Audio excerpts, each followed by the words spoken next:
रुद्रत्वं पुरन्दरी मणिगणैः मन्दारवृन्दारकैः ब्रह्मर्थैः परिचारकैः परिवृतो मन्दारमालाङ्किलः आगस्त्यायुधपुत्रमित्रसहस्राब्दैः स्वकैर्वाहनैः सन्तुष्टोऽर्चनया मया स्थितबलिचाराय वृतो भव।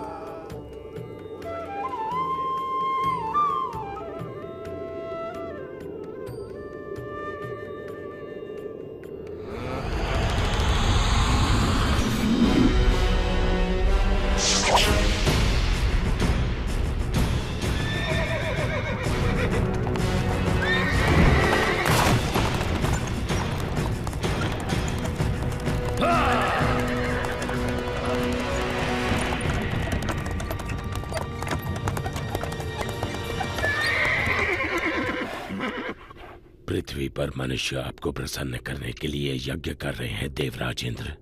ये ऋणी लोग आपका आभार प्रकट करने के लिए सब तरफ एकत्रित हुए हैं। होना भी चाहिए। इनकी खुशहाली मेरे हाथों में है। इन्हें ज्ञात होना चाहिए कि मैं बारिश का स्रोत हूँ जो इनके खेतों और भंडारों को अन्न से भरती है। संवर्तक, जो लोग मेरे लिए यज्ञ कर रहे हैं उन्हें वर्षा प्रदान करो।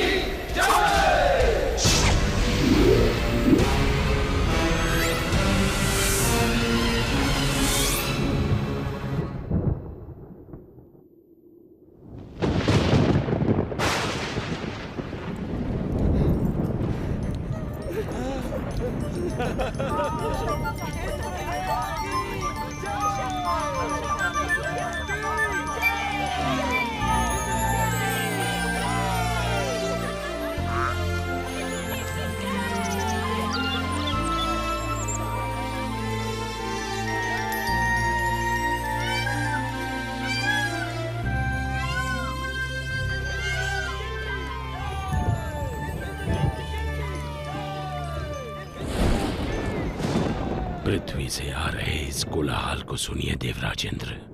आप सचमुच सबसे शक्तिशाली हैं। स्वर्ग का देवता हूँ, इंद्र जो हूँ मैं। इंद्र, तुम अपनी मर्यादा भूल रहे हो। तुम केवल अपने कर्तव्य का पालन कर रहे हो। भगवान विष्णु का आदेश पूरा कर रहे हो। मैं जो चाहूँ करूँगा। मैं किसी का आदेश नहीं मानता। इंद्र, मैं तुम्हारा शिक्षक हूँ। तुम्हें अपने यश और कीर्ति का अभिमान हो गया है। मैं तुम्हें सलाह देता हूँ कि सुधर जाओ, अन्यथा तुम्हारा ये घमंड तुम्हें नष्ट कर देगा।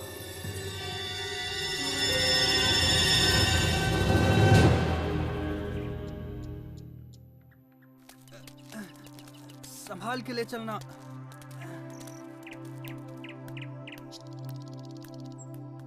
बाबा, आप इंद्र के लिए यज्ञ क्यों कर रहे हैं? हमें इंद्र को प्रसन्न करने के लिए हर साल ये यज्ञ करना ही पड़ता है ताकि वो हमें बारिश दें। वैसे ही जैसे हर वर्ष हमें महाराज कंस को कर चुकाना पड़ता है।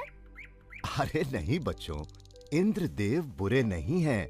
वो तो बारिश के देवता हैं। पानी जीवन के लिए अति आवश्यक होता है, इसीलिए हम हर साल यज्ञ के द्वारा इंद्र देव की पूजा करते हैं। परंतु बाबा, वो तो उनका कर्तव्य है। वो तो भगवान विष्णु के आदेश का पालन कर रहे हैं। देखो कृष्णा, ये बहुत पुरानी प्रथा है और हमें इसे तोड़ना नहीं चाहिए। बाबा, फिर हम धरती की पूजा क्यों नहीं करते जो हमें सब कुछ देती है, और सूर्य की जिससे जीवन मिलता है, और यमुना की क्यों नहीं? कृष्णा, तुम सही कहते हो, लेकिन ये संभव नहीं है। हम सदियों से चलती आ रही इस प्रथा को अकस्मात ही तोड़ नहीं सकते बेटा। परंतु बाबा, क्या हमें आंखें बंद करके प्रथाओं को मान लेना चाहिए? वो तो भगवान विष्णु हैं, जो इंद्र और सभी देवताओं को शक्ति प्रदान करते हैं। कृष्ण बिल्कुल सही कह रहा है। सभी देवता भगवान विष्णु के आदेशानुसार काम करते हैं, और वैसे भी वेदों में इंद्र के लिए अलग से यज्ञ का विधान नहीं है।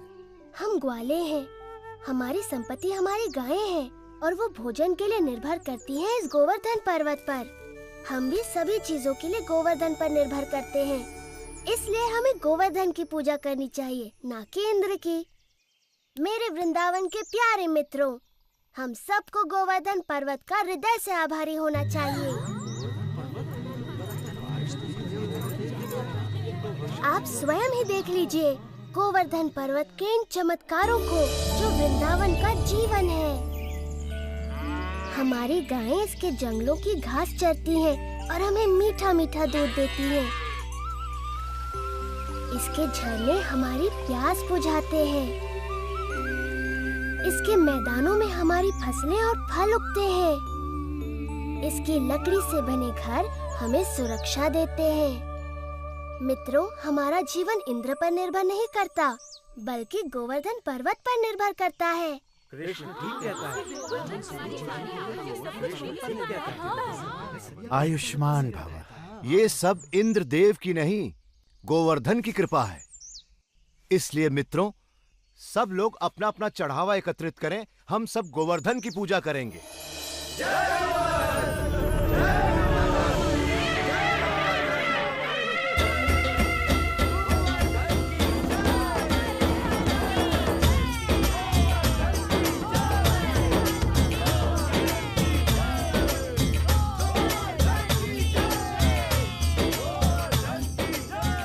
मैं गोवर्धन हूँ। मैं तुम्हारी प्रार्थना से बहुत प्रसन्न हूँ। अगर तुम सभी अपने पशुओं के साथ मेरी परिक्रमा करोगे तो मैं बहुत प्रसन्न होऊंगा।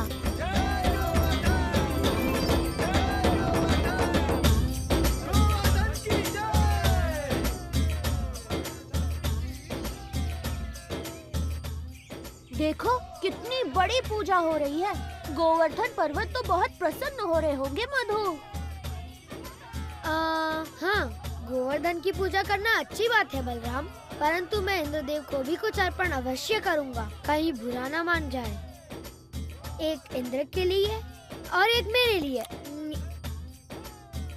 2 इंद्र के लिए, 2 मेरे लिए।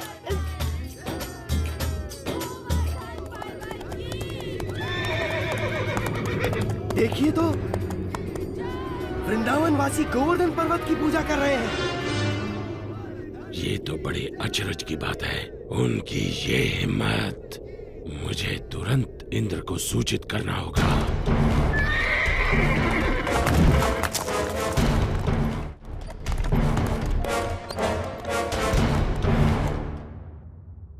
आओ आओ संवर्तक, मेरे साथ मेरे भक्तों द्वारा चढ़ाए गए चढ़ावे का आनंद लो। क्षमा चाहता हूँ देवराज इंद्र, परंतु ये समाचार आपको विचलित कर सकता है। अब ये मत कहना कि तुमने गलती से एक और गांव को बाढ़ से भर दिया। ये बात मन से निकाल दो। मुझे डर है कि आप इस समाचार से बहुत क्रोधित हो जाएंगे। देवराज, वृंदावन गांव के वासियों ने आपकी बजाय गोवर्धन पर्वत की पूजा शुरू कर दी है। क्या? गोवर्धन पर्वत की? उन्होंने मेरी पूजा ना करके मिट्टी के ढेर की पूजा की। वो ऐसा कैसे कर सकते हैं संवर्तक, वो भी मुझसे बारिश का उपहार पाने के बाद? ऐसा सुना है कि वो एक नादान लड़के के बहकावे में आ गए हैं। उपहास मत करो संवर्तक। क्षमा चाहता हूँ देवराज, लेकिन यही सच है। नंद के पुत्र कृष्ण ने अपनी चमत्कारी शक्तियों का प्रयोग करके वृंदावन के वासियों को बहका लिया है। अच्छा, उन्होंने मेरा आदेश मानने के बजाय एक नादान की बातों को माना। इन लोगों का दिमाग खराब हो गया है। देखना अब इन पर मेरा कहर बरसेगा। सुनो संवर्तक। जी देवराज। जाओ और वृंदावन को डुबो दो, गोवर्धन के त्योहार को बर्बाद कर दो और वृंदावन के वासियों को इस दुस्साहस की सजा दो।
कुछ नहीं कर सकते।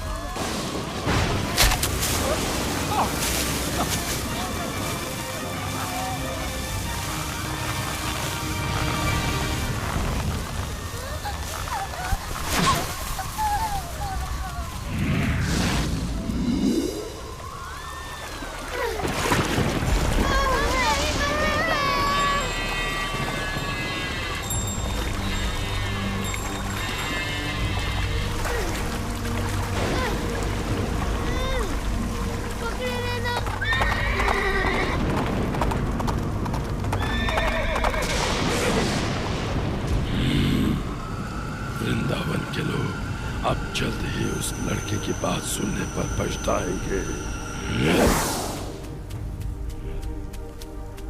इंद्रदेव हम सभी का विनाश करने पर तुले हैं। कुछ करिए नंद महाराज। मेरे प्यारे कृष्ण, मैं जानता हूँ तुम हमारा हित ही चाहते थे, लेकिन तुमने इंद्रदेव को कुपित कर दिया। हमें इसी समय उनसे क्षमा मांगनी चाहिए। परंतु बाबा इंद्र। रुको बलराम, बाबा ठीक कहते हैं। ये सब मेरी सलाह के कारण कष्ट भोग रहे हैं। अभी भी देर नहीं हुई, हम इंद्र से क्षमा याचना कर सकते हैं।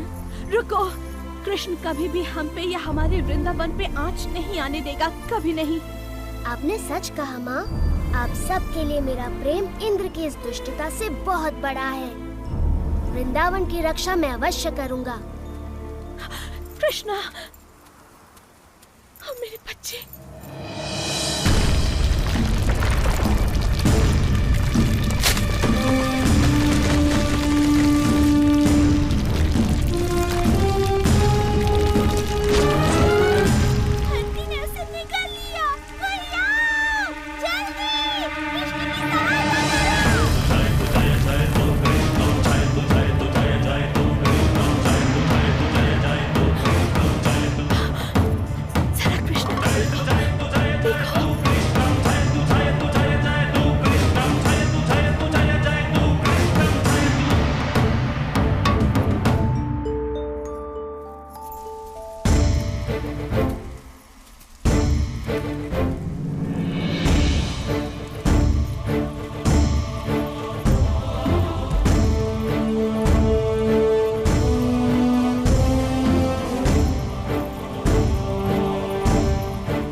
इतने तूफान के बाद भी ये असंभव है।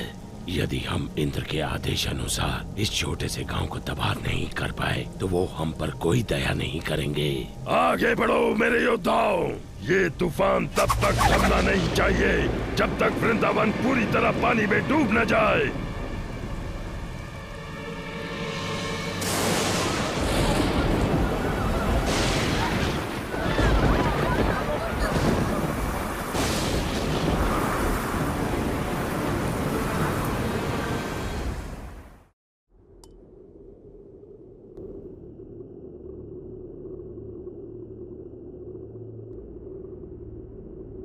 देवराज, आओ संवर्तक, बहुत थके हुए लग रहे हो। बैठ जाओ और सब विस्तार पूर्वक सुनाओ। बताओ, क्या तुम्हारे तूफान के बाद भी वृंदावन का कोई चिन्ह बचा है?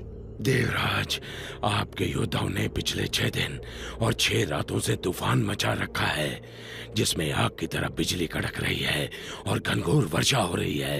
मनुष्य ने इससे पहले ऐसा दृश्य कभी नहीं देखा। अच्छा है, बहुत अच्छा है। अब तक तो वृंदावन पूरी तरह डूब चुका होगा। काश मैं ऐसा कह पाता देवराज इंद्र, लेकिन सच ये है कि हमारे तूफान भी कृष्ण के सामने नहीं टिक पाए। मेरे तूफानी योद्धा एक बच्चे से परास्त हो गए। उसने गोवर्धन पर्वत को अपने सिर पर उठा रखा है और वो वृंदावन वासियों और उनके पशुओं की रक्षा कर रहा है। हम परास्त हो गए। लगता है तुम्हारी आंखों को धोखा हुआ है संवर्तक। 6 दिनों से कड़क रही बिजली ने तुम्हें अंधा कर दिया है। मेरे वाहन ऐरावत को बुलाया जाए। मैं स्वयं वृंदावन जाकर इस चमत्कार को देखना चाहूंगा।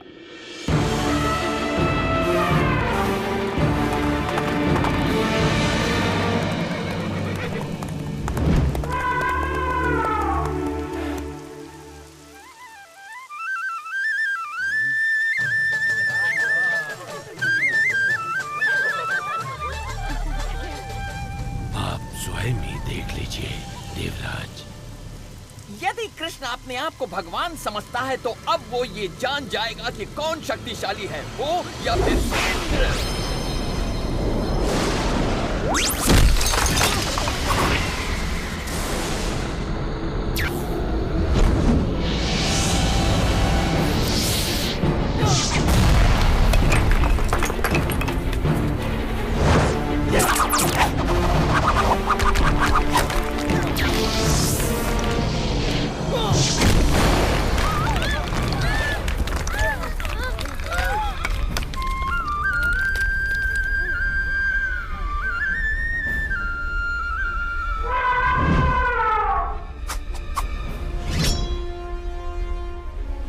इंद्र के क्रोध से बच नहीं सकते। कृष्ण की बात मानने का दंड भुगतना होगा।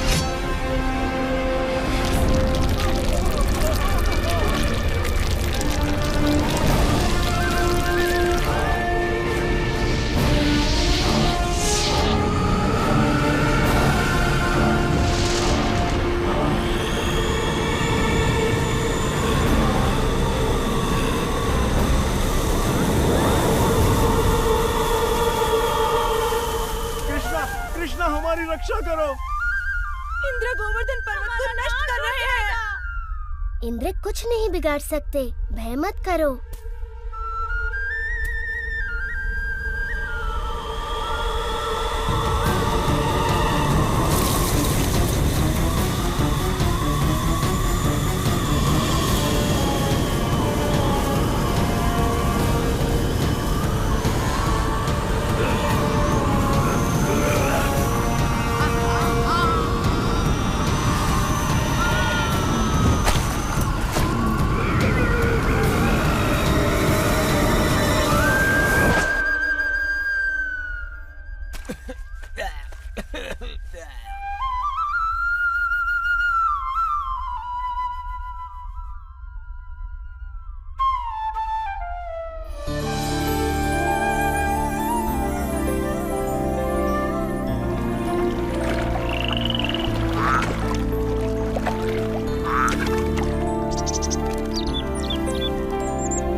तूफान थम चुका है। आप गाँव वासियों के साथ खुशी मनाने क्यों नहीं जाते? पर कृष्ण, क्या तुम अकेले इस पर्वत को उठाए रख सकते हो? नादान मत बनो कृष्ण, तुम एक छोटे बालक हो। पहले तुम बाहर निकलो। आप बहुत दयालु हैं।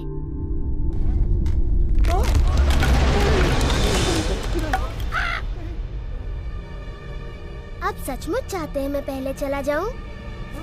नहीं, रुको, मुझे छोड़कर मत जाओ।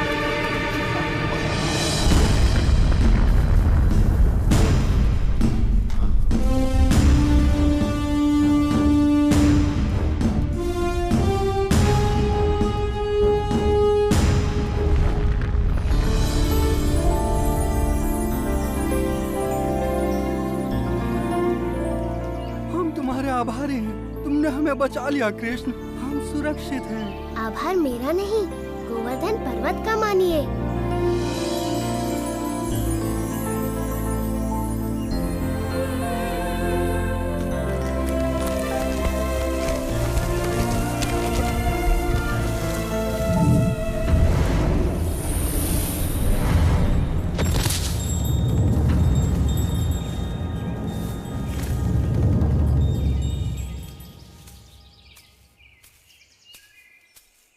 देवराज इंद्र, मैंने देखा आप मुझसे कितना स्नेह करते हैं। अन्यथा मेरे प्रतिकार के बाद भी आप मुझसे मिलने यहाँ क्यों आते? कृष्ण, प्रतिकार तो मैंने किया है आपका। मैंने बहुत बड़ी मूर्खता की। भूल गया था कि मुझे शक्तियाँ आप ही से प्राप्त होती हैं। मैं सदैव आपका सेवक रहूंगा। मैं आपसे क्षमा मांगता हूँ। देवराज, आपको अपनी शक्ति का बहुत अभिमान हो गया था और ऐसा मैंने इसलिए किया ताकि आपका अभिमान तोड़ सकूं। जाइए, मैं आपको क्षमा करता हूँ।